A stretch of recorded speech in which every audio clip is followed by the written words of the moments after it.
تحية والسلام من هذا المنبر راجيا من الله تعالى أن يلهمنا إن شاء الله الخير والبركات.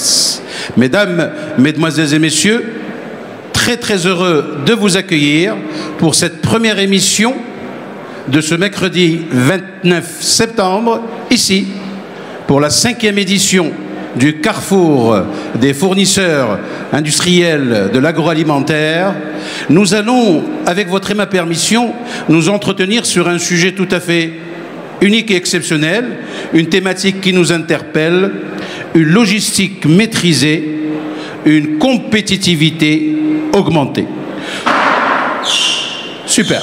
Pour ceci et pour cela, j'ai à mes côtés un panel d'experts représentant différentes tendances.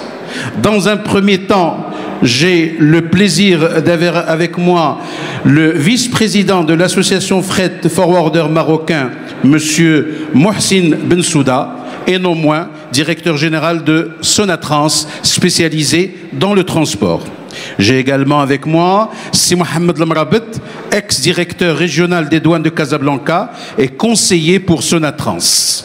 Le plaisir également d'accueillir M. Abdel Majid Halim, qui est le président de la commission logistique chez Fenagri et non moins le directeur du Supply Chain chez NABC. Et bien sûr, notre invité d'honneur qui nous fait le plaisir d'être avec nous, Nagadef M. Alimboum, qui est secrétaire général de la Chambre de commerce et d'industrie et d'agriculture de Dakar. Bienvenue chez vous dans le Royaume du Maroc. Mesdames, Mesdemoiselles et Messieurs, comme ce sujet nous interpelle à plus d'un titre, nous devons inévitablement essayer de nous poser un certain nombre de questions qui nous permettent véritablement de comprendre la logistique agroalimentaire.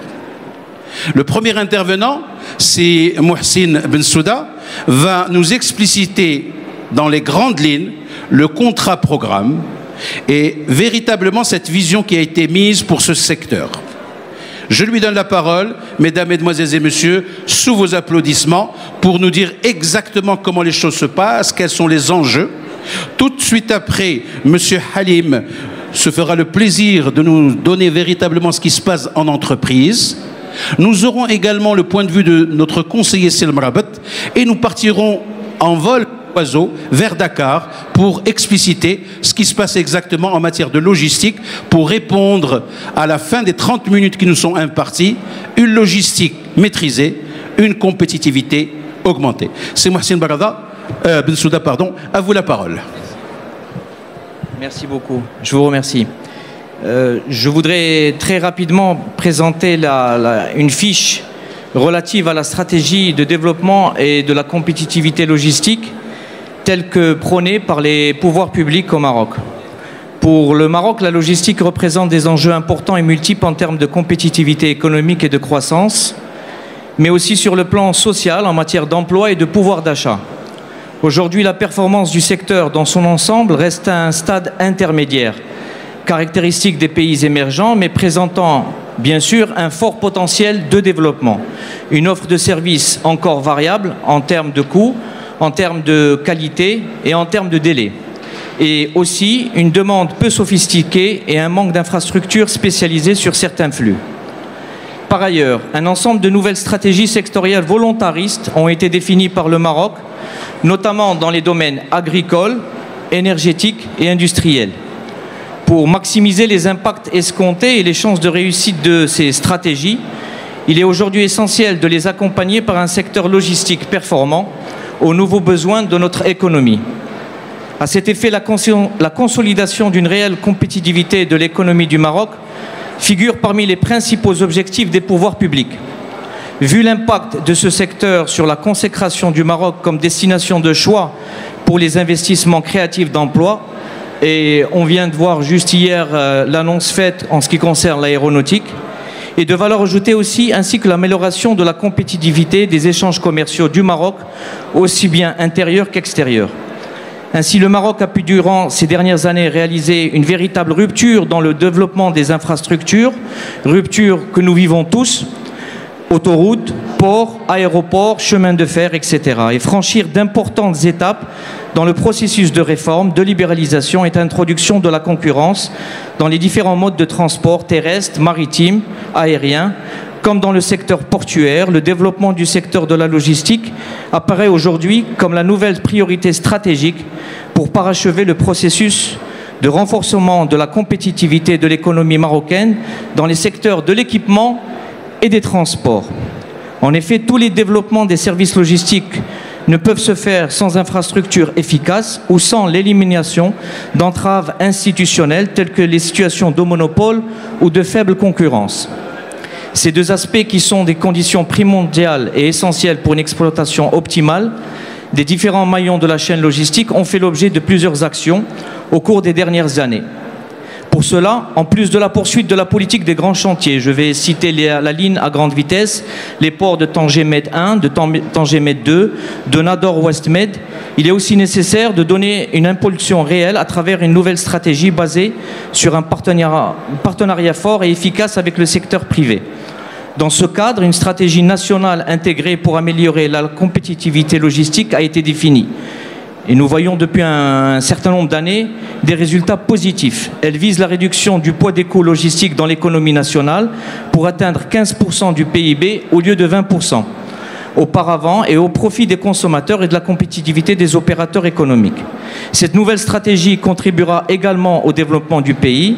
Cette stratégie comprend, outre la mise en place d'un schéma national de plateformes logistiques, nous parlons des plateformes logistiques de Kenitra, de Casablanca, de Tanger, et les nouvelles qui sont en phase de création et de développement, mais aussi l'optimisation des flux de marchandises, l'incitation à l'émergence d'opérateurs intégrés des services logistiques, la gouvernance et le suivi du secteur notamment la création de l'Agence marocaine de développement et de la logistique, qui est un catalyseur dans ce domaine, et d'un observatoire de la compétitivité logistique.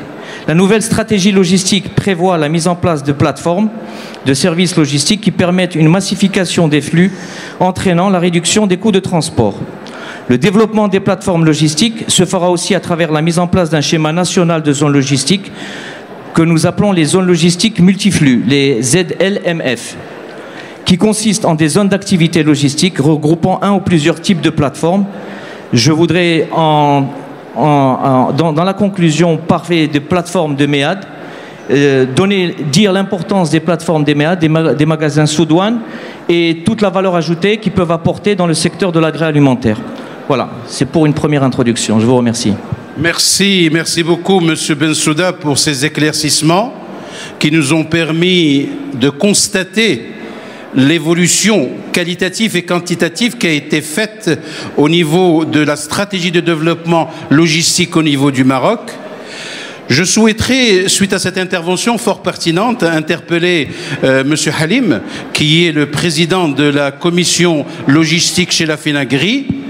Quel est, Halim, l'impact de cette stratégie de développement sur les entreprises? Positif, négatif, mi-figue, mi-raisin. Je vous laisse la parole pendant quelques instants pour nous apporter des éléments de réponse. Bonjour tout le monde. Alors, la stratégie logistique, d'une manière globale, telle que ça a été déroulé avec notre collègue, provient essentiellement d'une grande étude qui a été faite par McKinsey au Maroc, en 2006-2008, et qui a été couronnée par une stratégie de compétitivité logistique au Maroc. À partir de quelle année? La même année après l'étude? Non. La stratégie logistique, on a commencé à lancer les éléments depuis 2-3 ans, où on a commencé effectivement à implémenter cette stratégie logistique à travers l'Agence marocaine de développement logistique sous la direction de M. Younes Tezi. Très bien. Alors, par rapport à cette stratégie, l'atout le plus important, c'est qu'elle a été décomposée en analysant les flux, les infrastructures aussi. Donc, quelles sont les différentes natures de flux qui composent la logistique au Maroc? Commençons par les flux pétroliers en finissant par les flux de l'agro-industrie, vrac, conteneurs, machin, etc. Par rapport à ça, et aussi en plaçant le donneur d'ordre, qui est le client, l'entreprise, le chargeur, au cœur de cette stratégie. Pourquoi? Parce que, comme ça a été souligné tout de suite, parce que nous avons besoin d'un développement des secteurs de la logistique au sein de nos différents secteurs industriels, que ce soit agro-industriel ou autre. Alors, pour ça, il y a eu cinq vecteurs de développement qui ont été mis en place pour l'implémentation de cette stratégie. Le secteur de l'agro-industrie est intéressé essentiellement par trois. La création de zones de multiflux et multimodales pour l'infrastructure, l'externalisation des activités qui ne font pas partie des cœurs métiers des agro-industriels et aussi la logistique urbaine parce qu'elle touche la distribution capillaire qui est le poumon ou bien le go-to-market de nos entreprises industrielles d'une manière générale ou bien comment faire arriver le produit avec un service ou bien un niveau de service parfait et au moindre coût. Donc ça, c'est les 3 vecteurs des 5 vecteurs. Les 5 vecteurs qui intéressent. Alors, est-ce que pour l'audience, vous pouvez un petit peu nous parler des 2 autres secteurs et après on reviendra véritablement sur les effets induits des autres vecteurs, Halim. D'une manière générale, les autres vecteurs concernent la compétitivité des flux d'une manière globale et donc la mise en place d'une stratégie qui prend en considération toute l'infrastructure, c'est qui a été discuté par M. Bensouda, et aussi toute la partie maturité de donneurs d'ordre d'une manière générale qu'il faudrait accompagner dans cette stratégie globale pour essayer d'une part pousser au développement de la qualité de la prestation et de l'offre de services logistiques par les prestataires et aussi la maturité des donneurs d'ordre pour essayer d'externaliser les métiers qui ne sont pas les siens pour se concentrer sur les métiers de base. 3 ans après, c'est Halim, quel constat, vous, en tant qu'expert, vous pouvez faire aujourd'hui par rapport aux 3 éléments que sont la création de multiflux, l'externalisation et les plateformes logistiques? Les éléments avancent. Avant de répondre à cette question, oui, je voudrais tout d'abord aller vers le titre de la conférence. La maîtrise logistique, c'est un levier de compétitivité d'une manière générale. Tout à fait. Et là, lorsqu'on dit maîtrise logistique, qu'est-ce qu'on doit maîtriser dans la logistique? Le flux. Voilà. Les flux, évidemment. Mais les flux ont des natures qui sont différentes. Tout à fait. Les flux, ils sont composés par un cheminement qu'il faudrait qu'on maîtrise de l'amont jusqu'au l'aval, jusqu'au consommateur de l'entreprise. Donc cette maîtrise au niveau de l'agro-industrie commence par l'amont agricole. Et là, il y a tout un travail qui doit se faire et qu'il faudrait développer dans le cadre et qui est pris en considération dans le cadre du plan Maroc Vert, qui est vraiment un plan spécial focus agriculture, et tout le reste doit être discuté dans cette stratégie logistique. Donc, commençons par les flux de stockage, les flux de production, les flux de transport et les flux de livraison vers le marché. Très bien. Pour ces précisions, c'est Halim. Vous avez parlé du plan Maroc Vert. Est-ce que le plan émergence industrielle est intégré dans ce processus logistique ou pas du tout? Le rôle de l'Observatoire de la logistique, qui a été cité par Sib Bensouda, c'est le rôle de cette instance. Je crois qu'il y a énormément de travail qui se fait. Ce travail, c'est la coordination en transversale des différentes politiques, des différents ministères, des pouvoirs publics qui axent et qui travaillent et qui sont en train de travailler sur ces éléments-là. Très bien. D'autres précisions, Halim, avant de donner véritablement, est-ce que vous avez d'autres éléments intéressants et pertinents comme à l'accoutumée pour nous expliciter un petit peu justement ce rapport compétitivité maîtrisée, un petit peu et surtout une logistique qui soit bonne et efficiente? Je pars d'une hypothèse très simple et c'est l'hypothèse qui a été soulevée par l'étude McKinsey et confirmée dans la stratégie de la logistique, c'est que le secteur de l'agro-industrie, ou bien le coût logistique dans le secteur de l'agro-industrie, représente 24% du coût global des produits fabriqués. 24%. Wow. C'est pratiquement le quart. Tout à fait. Et là, il y a une opportunité extraordinaire pour essayer d'optimiser ce coût et le rendre à des standards ou bien aux benchmarks internationaux qui sont entre 12 et 15-16%. C'est-à-dire que le développement que nous pouvons faire, c'est-à-dire qu'il y a des opportunités d'optimisation de 25 à 30% des coûts logistiques pour le secteur agro-industriel d'une manière générale et les secteurs de fabrication industrielle d'une manière globale au niveau Maroc. Donc il y a une réelle opportunité pour effectivement rendre ces entreprises compétitives. D'accord? À travers quoi?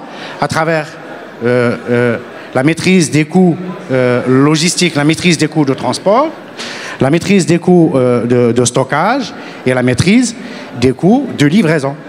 C'est aussi simple que ça, c'est pragmatique, c'est carré, c'est clair, c'est identifié aussi. Et même la stratégie logistique qui est pilotée par la MDL le mentionne trop bien.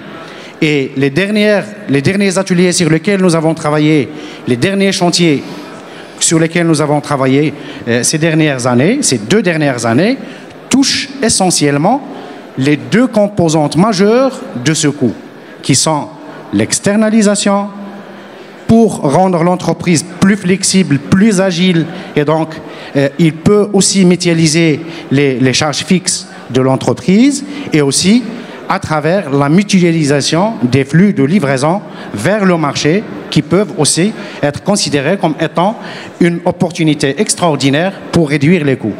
Merci beaucoup, Seyed Mrabet, pour toutes ces précisions et pertinentes. Moi, je vais très rapidement aller vers Si Mohamed Lamrabet, qui fut pendant longtemps l'ex-directeur régional des douanes à Casaport, qui est aujourd'hui conseiller auprès de Sonatrans. Je voudrais qu'il réagisse rapidement sur tout ce qu'a avancé Si Halim, mais également et surtout voir ce volet transport qui vous interpelle énormément à Seyed Mrabet. Vous avez exactement 3 minutes, 5 secondes et 6 centièmes. Voilà, pour essayer de rester dans le timing, mais je suis avec vous. Bonjour tout le monde. Pour aller vers Dakar. Je voudrais vous parler d'un maillon important de la chaîne logistique. Je vais juste vous demander le micro. Voilà, vous le mettez. La chaîne logistique, qui est un intervenant majeur dans le développement des échanges extérieurs du Maroc, qu'il s'agit bien sûr de la douane, dont je faisais partie il y a quelques mois. Donc la douane a élaboré une stratégie pour accompagner le développement de la logistique et faciliter les échanges du Maroc avec ses partenaires étrangers. Afin de favoriser cette fluidité des échanges et du commerce extérieur marocain, la douane a élaboré et mis en place un certain nombre de mesures, dont la plus importante, je pense, c'est la mise en place des magasins RD de douanement, qui a permis la mise en place de zones d'organisation logistique qui sont en quelque sorte des ports secs implantés dans les différentes régions du Maroc. Ces magasins présentent des avantages considérables pour les opérations d'importation et d'exportation en termes de délai de dédouanement. Donc, ils représentent un gain considérable par rapport au traitement des opérations dans les ports et les aéroports. Ils présentent des avantages en termes de coûts. Donc, les coûts de passage en douane sont réduits dans les magasins air des douanes par rapport à ceux pratiqués dans les ports et les aéroports, et qui présentent également l'avantage de la sécurité et de la sauvegarde des marchandises, et en particulier des produits agricoles et des produits agricoles transformés, dont on sait la sensibilité. Donc, pour une meilleure gestion de ces magasins air dédouanement, ils ont été érigés et regroupés dans des plateformes logistiques disposant d'un processus de dédouanement totalement informatisé et traitant toutes les opérations d'importation et d'exportation sous quelque régime douanier. Je voudrais également préciser que certains de ces méades sont catégorisés et labellisés par la douane, compte tenu de leur sérieux et de leur efficacité, et qui bénéficient d'avantages importants en matière douanière de facilitation, comme le cas de la société Sonatrans, qui est catégorisée par la douane, catégorisée pour les opérateurs. Donc, c'est un label important pour les opérateurs et un signal. Le deuxième point sur lequel je voudrais intervenir, c'est l'aspect réglementaire des échanges entre le Maroc et la France, qui s'inscrivent dans le cadre de l'accord de libre-échange entre le Maroc et l'Union européenne. Donc, c'est le premier accord de libre-échange entre le Maroc et l'Union européenne qui est entré en vigueur le 1er mars en 2000, concerne particulièrement et surtout les produits industriels et les produits, quelques produits agricoles transformés. Et cet accord a institué une zone de libre-échange sur une période de 12 ans et qui est actuellement totalement applicable et qui accorde, cet accord de libre-échange accorde des avantages importants en matière d'exonération des droits de douane et pour les produits échangés entre le Maroc et l'Union européenne et notamment la France. Le deuxième volet de cet accord concerne les produits agricoles et les produits agricoles transformés et les produits de la pêche. Et cet accord qui est entré en vigueur le 1er octobre 2012 prévoit une application progressive d'une zone de libre-échange pour les produits agricoles et les produits agricoles transformés et les produits de la pêche. Cet accord accorde des exonérations tarifaires et des réductions de droits de douane pour les produits agricoles et les produits agricoles transformés et les produits de la pêche avec un schéma de démantèlement de tarifaires sur une période de 10 ans, sous forme de liste des produits échangés entre le Maroc et l'Union européenne, notamment la France. Pour une liste des produits agricoles qui bénéficient de l'exonération des droits de douane à l'entrée en vigueur de l'accord, une deuxième liste de produits agricoles bénéficient d'un démantèlement de droits de douane sur une période de 5 ans à raison de 20% de l'an, et une troisième liste de produits bénéficiant de démantèlement de droits de douane sur une période de 10 ans à raison de 10% de l'an. Ces listes de produits peuvent bénéficier de réductions d'exonération tarifaire dans le cadre de contingents. Bien évidemment, pour bénéficier de ces réductions et exonérations douanières, ces importations doivent satisfaire à certaines conditions prévues par l'accord d'association Maroc-Union européenne, régler notamment la règle de transport direct et le respect de la certification de l'origine et des conditions sanitaires prévues par l'Office national de sécurité sanitaire des produits alimentaires. Voilà en quelque sorte. Merci de nous avoir donné toutes ces précisions concernant l'aspect réglementaire, concernant également tout ce qui est sécurité et sauvegarde de marchandises pour obtenir véritablement des coûts optimaux. Merci beaucoup. Nous allons, avec votre permission, chez Ali Mboub, secrétaire général de la Chambre de commerce et d'industrie d'agriculture de Dakar. Je voulais vous interpeller en tant que secrétaire général de la Chambre de commerce et d'industrie d'agriculture de Dakar concernant le projet. Mais probablement un petit clin d'œil, Monsieur Ali Mboub, sur la politique logistique au Sénégal. Mais très brièvement, avez-vous des données bien spécifiques? Auriez-vous la gentillesse de nous les fournir? Avant, bien sûr, de nous parler de votre projet CCIAD. Merci beaucoup. Je voudrais féliciter les organisateurs et féliciter en même temps nos invités qui ont brillamment exposé le sujet dont on est interpellé ce matin. Je pense que ce qu'il faudrait dire en ce qui concerne la logistique au niveau de notre pays, c'est que le soubassement de tout cela pour une compétitivité de notre économie, nous avons mis en place par rapport aux autorités du Sénégal ce qu'on appelle le plan Sénégal émergent. C'est à partir de ce plan qu'il y a un nouveau concept concernant la logistique qui est en train de se développer. Et c'est l'occasion pour moi ce matin de préciser au niveau de cet aéropage ce que le Sénégal est en train de mettre en place ou a mis en place pour accompagner les chargeurs, les opérateurs économiques par rapport à la stratégie pour que l'Afrique puisse véritablement décoller et se mettre dans le rail qui est identifié au niveau mondial. Je l'ai dit tout à l'heure, lors d'une rencontre que j'ai eue au port, l'Afrique doit prendre son destin en main. Nous en avons les possibilités et je crois que le Sénégal est en train de montrer la voie nous avons un président très jeune. Il a conçu un plan Sénégal émergent d'ici une trentaine d'années. Et ce qui fait que nous sommes en train de renforcer le dispositif. Le temps ne nous permet pas d'être trop long. Mais je voudrais donner des informations très précises pour ceux qui veulent faire des affaires au Sénégal. Nous avons au niveau du port autonome de Dakar, parce que je ne suis pas seulement secrétaire général de la Chambre de commerce de Dakar, je suis administrateur au port autonome de Dakar. Ce qui me fait l'honneur de dire aujourd'hui au niveau du port autonome de Dakar, la Chambre de commerce a joué sa partition et le port a prépositionné aujourd'hui une zone logistique qu'on appelle plateforme de distribution. La deuxième information à donner, c'est concernant l'aéroport. Nous sommes au niveau de l'aéroport international de Dakar. Il y a également un aéroport qui est en cours de finition. D'ici 2017, il y aura un autre aéroport international qu'on appelle aéroport Blaise Diagne. Alors, ce que je vais dire va intéresser notre responsable de la FENAGRI qui est chargé de la logistique et nos autres amis qui sont là ce matin, qui sont intéressés par le sujet. Le Sénégal, à travers la Banque mondiale et l'État du Sénégal avait mis en place une plateforme logistique qu'on appelle Fondation Origine Sénégal. Cette fondation a mis en place une plateforme logistique et cette plateforme logistique est en train de chercher des acquéreurs, c'est-à-dire des gens qui sont intéressés pour venir exploiter cette concession. On leur donne l'opportunité et on m'a chargé de donner l'information. Mon ami de droite a bien entendu ce que je viens de déclarer. Il va également parler avec sa fédération qu'au niveau du Sénégal, il y a une opportunité parce que la Banque mondiale et l'État du Sénégal ont terminé le contrat.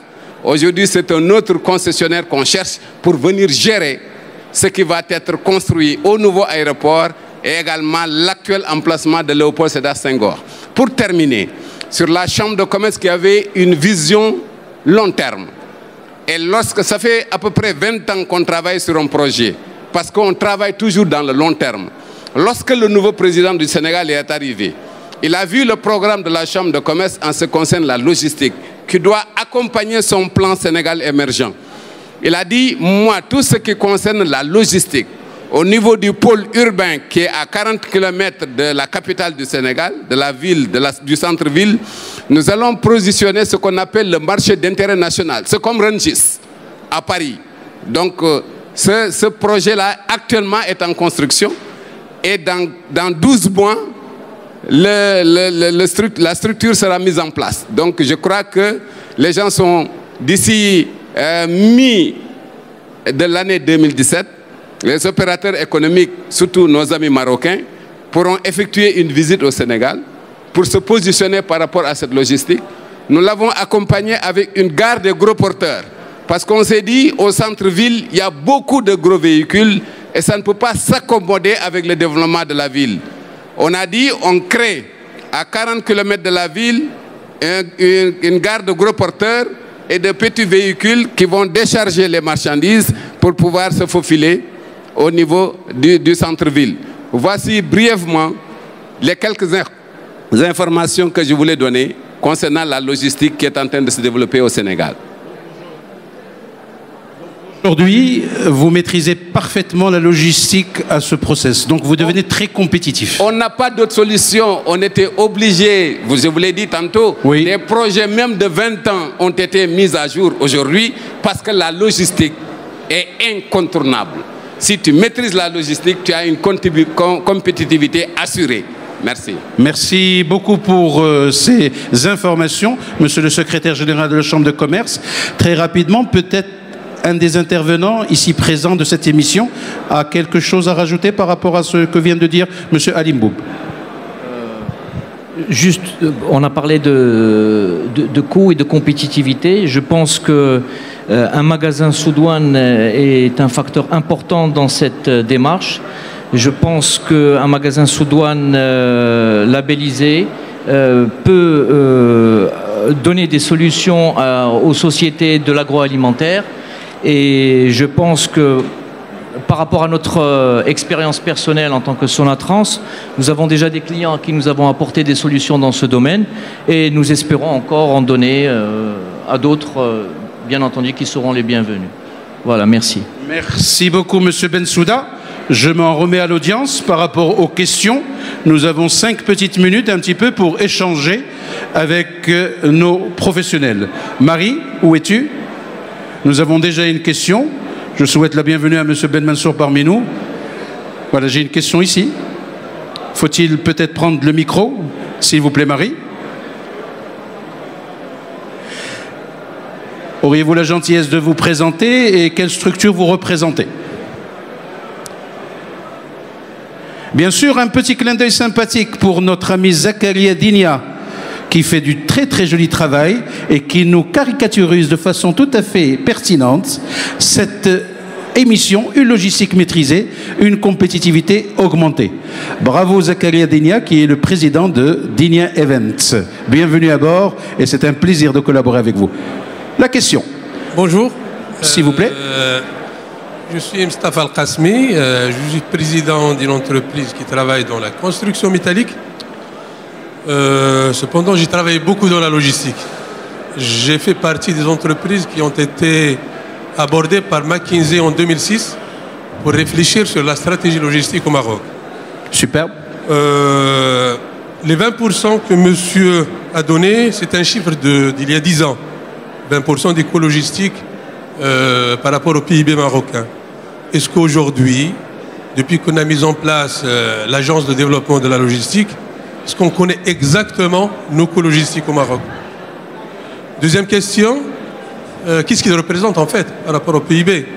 Parce que monsieur, il parlait tout à l'heure d'une optimisation de 30 voire 25%. Aujourd'hui, qu'est-ce qu'on a parcouru et qu'est-ce qu'il nous reste à parcourir? Parce qu'il me semble que pendant ces 2 dernières années, le rang de notre logistique au Maroc a reculé. On était au 90e rang il y a 10 ans, je crois. Aujourd'hui, nous sommes au 104e rang, au 105e rang. Il y a un problème. Deuxième question, je m'adresse au monsieur... Troisième question, monsieur voilà. Du Sénégal. Alors, monsieur Alimbo, monsieur Halim, monsieur Mrabot et monsieur Bensouda. Oui, monsieur Alimbo, vous avez parlé d'une stratégie logistique au Sénégal. C'est une logistique, c'est une stratégie qui me semble aujourd'hui imposée par l'environnement. Est-ce que vous vous lancez déjà dans l'avenir? Parce qu'il me semble qu'une logistique qui est imposée, enfin une stratégie imposée, n'a pas de grand avenir. Il faut une stratégie logistique bien réfléchie qui prend en compte un peu le contour du pays, mais aussi le contour environnemental. Je me permets juste, qu'est-ce que vous appelez stratégie imposée et stratégie réfléchie? Parce que monsieur a dit que c'était nécessaire pour faire cette stratégie logistique. Ah d'accord. D'accord. Mais elle peut être réfléchie, proposée et imposée. Exactement. D'accord. Ah. Ok. Merci. C'est nous qui vous remercions de votre intérêt et d'être avec nous. Nous allons prendre 2 ou 3 questions. Comme ça, nos intervenants ici présents, experts en la question, marocains et sénégalais, puissent apporter des éléments de réflexion. On se suffit à ces 3 questions? Pas d'autres interpellations? Superbe. Alors, qui, quoi, quand et comment, c'est toujours la question qui se pose. À qui l'honneur? À qui échoue l'honneur? Voilà. C'est Halim va vous passer, c'est Mrabot, le micro pour apporter quelques éléments de réponse. Pour la première question, s'agissant du coût de la logistique dans l'économie nationale, le taux de 20% a été fixé à l'horizon 2015, pas il y a une dizaine d'années comme vous avez bien dit, mais c'était à l'horizon 2015. Donc le taux les pouvoirs publics espéraient augmenter ce taux à 20% à l'horizon 2015. Malheureusement, ce taux n'a pas été atteint. Donc la politique suivie actuellement, c'est d'essayer d'atteindre ce taux. Donc nous sommes à peu près à quelques 16 ou 17%. Nous sommes donc pas loin, très loin de l'indicateur fixé à 20%. Alors pour la question, vous avez dit que le Maroc a régressé en matière de classement de la logistique. Moi, j'ai un chiffre qui est plutôt très favorable pour le Maroc. C'est le classement de l'organisme Doing Business qui a classé le Maroc en 2015 à la 31e place dans le cadre de commerce transfrontalier. Donc le Maroc a été classé dans le monde à la 31e place en ce qui concerne les facilitations et les procédures en matière de commerce international et de logistique. Voilà, merci. Merci pour ces précisions, bien sûr. Monsieur, tout à l'heure, vous pouvez faire un aparté par rapport à notre émission de 30 minutes qui est déjà à 40 minutes, mais je donnerai à Sey Halim, bien sûr, toutes les précisions possibles à nous apporter. Par rapport au coût, surtout, je vais répondre surtout par rapport au coût et en tant qu'opérationnel, pas en tant qu'institutionnel. La réalité des coûts logistiques au niveau des industries d'une manière générale et celle de l'agro-industrie est vraiment alarmante. Je le répète et je le maintiens. Et lorsque on fait un diagnostic, surtout pour l'agro-industrie d'une manière générale, et on associe, on consolide les coûts logistiques depuis l'amont agricole jusqu'au consommateur final, je vais rester sur le taux de 24-25%. Et on peut le décortiquer et on peut le travailler ensemble avec un grand plaisir et faire l'exercice sur cet indicateur-là. Par rapport au recul, je crois que dans le classement, vous vous référez au classement qui a été annoncé il y a 3-4 mois par rapport à l'agence internationale, etc. C'est un constat. Je le dis, c'est un constat, parce que vous, moi et tout le monde, on sait que ça n'a pas régressé. Le nombre de milliers de kilomètres, de centaines de kilomètres que nous avons rajoutés en autoroute, la performance que nous avons commencé à réaliser au niveau des infrastructures d'accueil à l'import et à l'export, l'aménagement des zones logistiques qui est en train de faire, le travail et la dynamique que les pouvoirs publics cherchent à créer et que nous avons en tant qu'opérateur ou en tant qu'organisme ou en tant qu'institution, on a encore de travailler sur ça. Et là, on peut partager avec vous le travail qui a été fait sur l'externalisation, en partenariat entre la FENAGRI et l'AMDL, l'Agence marocaine de développement logistique, les chantiers sur lesquels il y a un travail concret qui se fait, le travail qui se fait au niveau du transport et au niveau des guichets uniques, au niveau des douanes, et la facilitation qui est en train de se faire, ça c'est des choses que nous constatons chaque jour. Et en tant qu'opérateur, je crois qu'on le constate, vraiment. Le délai de transit des marchandises dans le port de Casablanca a nettement été amélioré, énormément. Donc ces indicateurs-là, ce ne sont pas réellement les indicateurs sur lesquels se sont basés pour la classification que vous avez et qu'ils ont annoncé. Ils se sont basés sur des formulaires qu'ils envoient à des très gros transporteurs routiers et maritimes sur lesquels doivent, je ne sais pas s'ils ont des intérêts ou n'ont pas d'intérêt au Maroc, ce n'est pas pris en considération. Est-ce qu'ils sont opérants ou pas opérants au Maroc? Ce n'est pas pris en considération pour effectivement ressortir ce classement-là. Mais d'une manière globale, sur la réalité des chantiers qui sont lancés, nous constatons qu'il y a une réelle avancée. Ce n'est pas l'avancée souhaitée, je le dis. On est au début du chemin.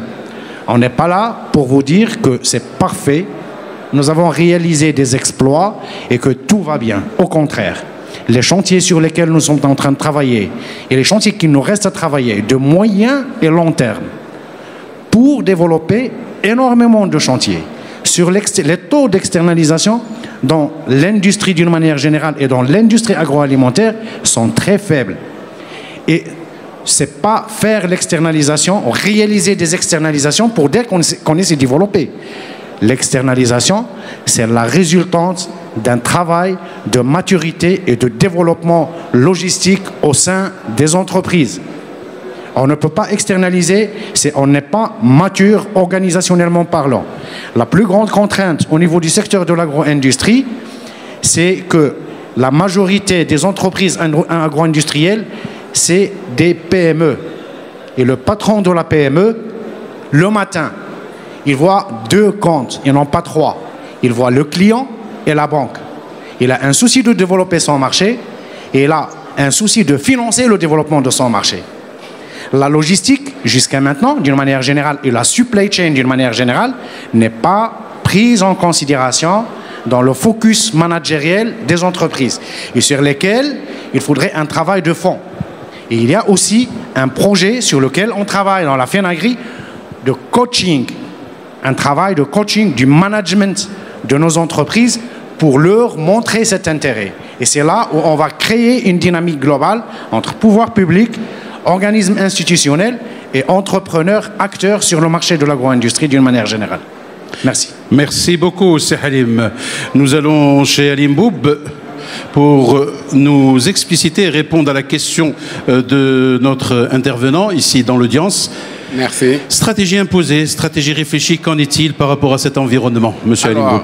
Je voudrais peut-être rassurer notre cher ami parce que dans mon propos liminaire, j'ai parlé du plan Sénégal émergent et en tant qu'acteur économique, que sont les chambres de commerce, que sont le Conseil sénégalais des chargeurs, dont également nous sommes des membres, également du port autonome de Dakar et des aéroports, vous comprenez très bien que ce n'est pas une stratégie imposée.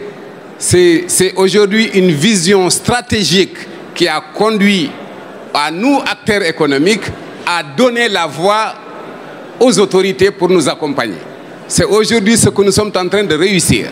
Si vous voyez la dématérialisation qui a été demandée aux autorités, c'est quelque chose aujourd'hui. Si vous voyez le rang du Sénégal au niveau des réformateurs, au niveau du doing business, vous voyez que le Sénégal a réagi des bons assez intéressants. C'est la raison pour laquelle je dirais que si nous sommes acteurs chargés de représenter les intérêts des chargeurs et des entreprises, nous devons être des visionnaires. Qu'est-ce que l'entreprise a besoin pour être compétitif? On est obligé de passer par une logistique maîtrisée. Et c'est là où je dis, c'est l'État qui nous suit, mais ce n'est pas nous qui demandons à l'État ou d'imposer quoi que ce soit. Je voudrais rassurer nos interlocuteurs que si je suis venu jusqu'à cette tribune demander aux opérateurs qui le souhaitent de venir également rentrer dans les capitaux de ces futures structures, c'est parce que l'Afrique a besoin de s'unir pour gagner le marché mondial. Je vous remercie. Merci pour ce message qui nous va droit au cœur, monsieur Halim Boub. Merci à la Chambre française de commerce et d'industrie du Maroc de nous avoir réunis dans le cadre de cette émission qui a dépassé 30 minutes. Heureusement qu'on n'est pas en direct sur une télé avec la page pub. Mesdames, mesdemoiselles, mesdames, messieurs, en votre nom et en mon nom personnel, je remercie sous vos applaudissements Halim Boub, c'est Halim, monsieur Le Mrabat et monsieur Bensouda. Merci de nous avoir honorés de votre présence. Ce n'est pas fini, nous sommes toujours en action, en direct et en live. Je vous donne rendez-vous à 14h30 pour parler avenir, pour parler vision, pour parler futur. Agro 2025, quels sont les défis que les industriels doivent se donner? Ladies and gentlemen, mesdames, mesdemoiselles et messieurs, على هذا أودعكم ونلتقي بعضنا بعض إن شاء الله على الساعة 2:30 14h30. Mettez-le sur vos agendas parce que nous allons tous réfléchir ensemble. Merci beaucoup.